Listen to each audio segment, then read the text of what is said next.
Hello, I'm here today at our home gym. I had a new client reach out this week, and they're a sport athlete struggling with some patella tendon pain, some knee pain. And it started at the bottom of the kneecap, now it's got to the top of the kneecap, and it's impairing their training. They had tried giving that muscle and general movement some time off. However, that's really hard to do when you also want to train and become a better athlete. So we were talking about ways that they could address that knee pain and still get in training and movement towards their sport. I want to show some of the tips in today's video. So if you're having any knee issues like this, you can give this stuff a try. See if it helps. The first thing we do is we're starting our workouts with a stretch. So I have roll pads here at home that just go in my squat rack. Where they train, they have hollow foam rollers.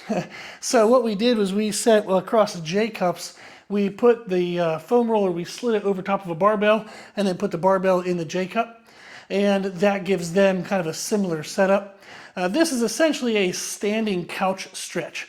So if you look on YouTube for a traditional couch stretch, the person is going to be kneeling down, their back foot is going to be on the couch. This is a standing version, so I'm just going to be throwing this leg back here, and I'm going to just let this really pull through and stretch the front side of my hip. With the traditional couch method, this knee is on the ground. And they found that very uncomfortable. Even when we put some padding, it just didn't feel right. So the standing version is much better because you don't have that knee pressing into the ground. With this version, we want to make sure that the foot height is high enough to create a stretch, but not so high that my hips are like rotated forward and I'm arched in my back to get my foot that high. So I want to be able to maintain a neutral hip position. This stretches the hip flexor and, most importantly, the upper portion of the quadricep muscles. This can alleviate a lot of pulling tension on the kneecap. So we're starting our workout where they're going to do 60 seconds on each leg, and then we go into our second mobility drill, and then they would start doing their warm-ups for their other movements, and they're going to do a few rounds of this mixed in with those warm-ups. So one of the examples of our main movement is a box squat, a vertical shin box squat. While they're warming that up, they would be doing this in between the warm-ups. So again, they're going to do about 60 seconds per side in the first round, and then 30 to 60 on each round from there. They just want to be able to feel this muscle getting a little bit looser each time. One of the ways you can magnify this and make it even better is to flex the glute. So if I try to flex my glute on that stretching side, woo, it pulls this open even more. So the first round or two, just getting in this position might be challenging enough. As it starts to loosen, you can then practice flexing the glute and trying to drive a little bit of an extra stretch. The second mobility movement that we're pairing with the standing stretch is just a leaning over Cossack squat. We're going to take a wide stance and we're going to point our toes out. If I push my hips back, I'm going to start to feel a stretch through my adductors and my inner thighs, my groin. And then to magnify this, I can bend this knee and kind of push into the stretch. I can let that toe lift on that side, and it really pulls through this side, the adductor and groin, just all the inside of the leg. And now all of that connects down to the knee joint. So if this is tight, it's also torquing and pulling on the knee, just like the upper quads were. So for this movement, we're just going to go back side to side. You can lean over and kind of use your hands if you need for help with balance and mobility. As you would get better, though, you would want to lift the hands, and you can actually be more upright and kind of squat side to side like this. So this is a Cossack squat, and we would do about 5 reps per side, so 10 reps in total. Another tip we have is before we would get into big, heavy compound movements, squats, leg press, hack squat, those types of things, we would actually want to do a hamstring warm-up. Again, the hamstrings, just like the adductors, they connect down to the knee joint. So if I can warm up the hamstrings, get them loose, that's going to help alleviate any uneven tensions in our knee joint, which can alleviate some of the knee issues we have. So here at home, I have a seated leg curl as well as a lying leg curl. You can do either one. If I was going to pick one over the other, I would pick a seated curl, because in this position, I have the stretch at the knee joint, just like I would with a lying leg curl, but my hips are more hinged, so I'm actually getting more of a stretch on the upper end as well. With this, I just want to push down and I'll flex and then let the muscle come up and get as much of a stretch as you can do comfortably. And you might find as you do each rep or each set, that little bit of a stretch at the top becomes a little bit easier and easier to do.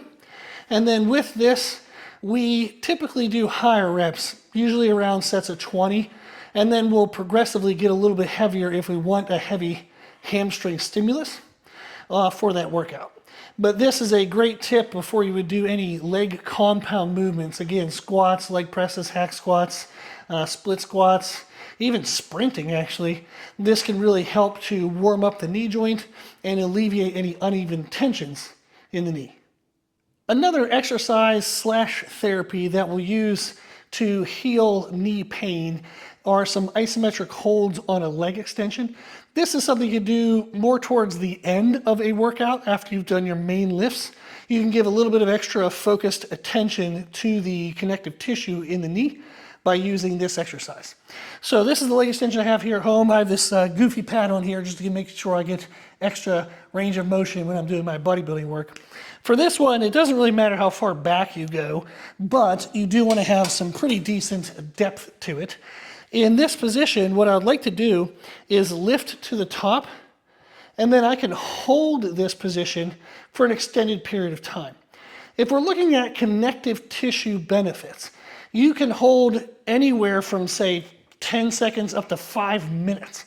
I've read protocols from different trainers. The first trainer that I was ever introduced to this concept was actually Louis Simmons from Westside Barbell.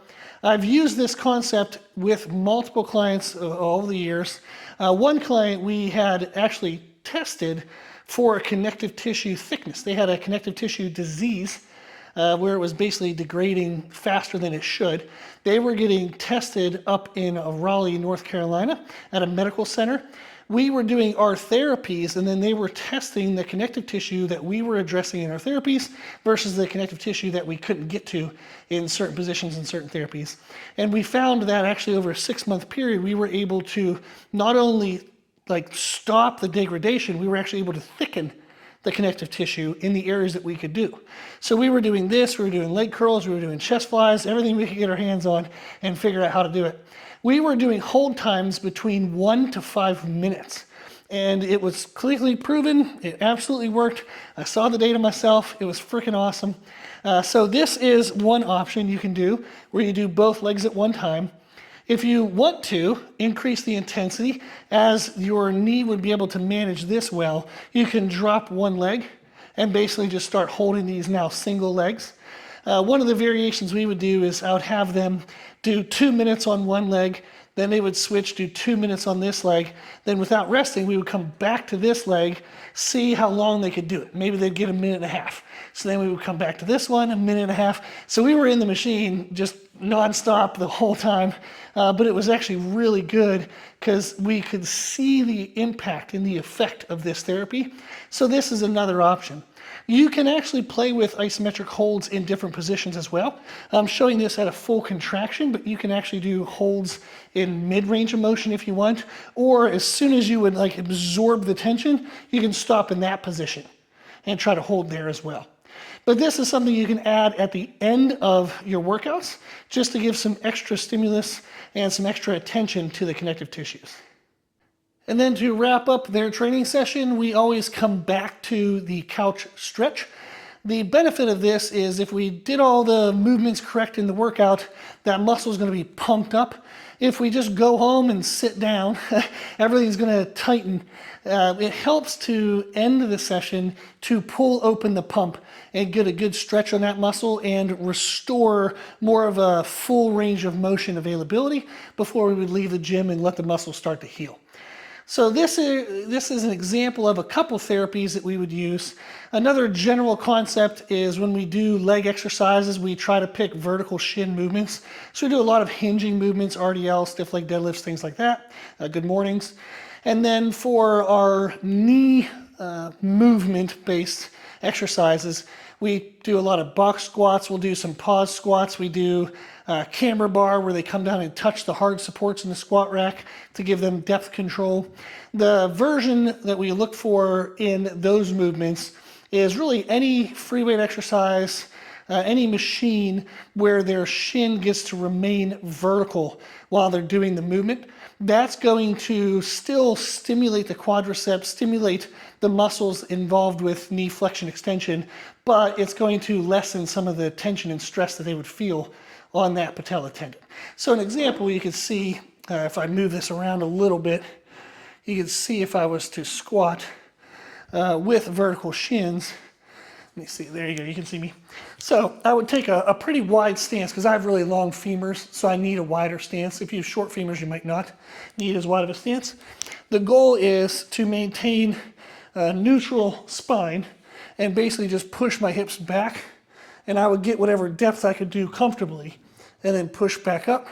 So back and back up. So that's the goal, is can I do a squat variation where my shins don't angle forward, my knee doesn't go over my toes, and that's going to help ensure, you can see here what we have, that'll help ensure less stress on the patella tendon. So I have like a box squat here at home, adjustable heights, so I can play with how low I can squat and still maintain a neutral spine. So those are some tips. You can give all those a try. If you have any additional questions or concerns, just put the comments or questions in the comment section. I'll make sure I get back to you. You can also email us. It's c3method@gmail.com. The 3 is spelled out T-H-R-E-E, so C-T-H-R-E-E method@gmail.com. Our website's c3method.com. You can find us on Instagram at C3method. We're trying to be everywhere we can. If you need anything, just let me know. That's it. Thank you for watching.